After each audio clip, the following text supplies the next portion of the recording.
మాజీ deputy CM mayor Suresh బాబులపై MLA Madhavi Reddy ఘాటు వ్యాఖ్యలు చేశారు.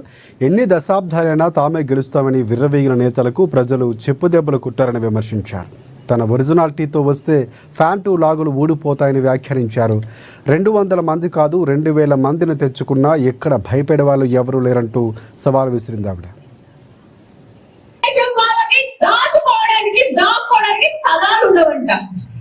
ఈ సందర్భంగా నేను చెప్తున్నాను, నేను చూసిన నా వీడియో, నేను ఈ సందర్భంగా చెప్తున్నాను మీ అందరి సమక్షంలో, 200 మందిని కాదు బాబు, దాని పక్కన ఇంకా 0 వేసుకొని తీసుకున్న ప్రాబ్లం లేదు. కానీ ఒక నిమిషం ఈ తెచ్చిన వాళ్ళలో మిగిలిన వాళ్ళని దాచి పెట్టుకునే ముందు స్థలాలు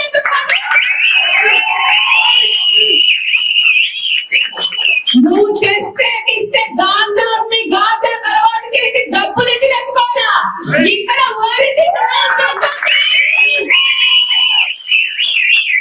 మా పడపోలు నిన్ను గొడ్డలేని తీసి ఊరుని పారిపోయి చేయకపోతే ఆ పని చేస్తే మళ్ళా ఇక్కడ తెలుగుదేశం పార్టీ పేరు తెలియజేస్తా ఉన్నా.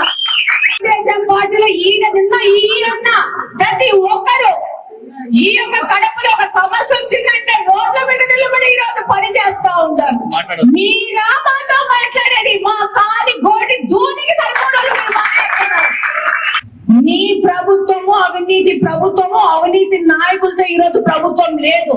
నికాసైన కూటమి నాయకులతో ఉన్న ప్రభుత్వం ఉంది.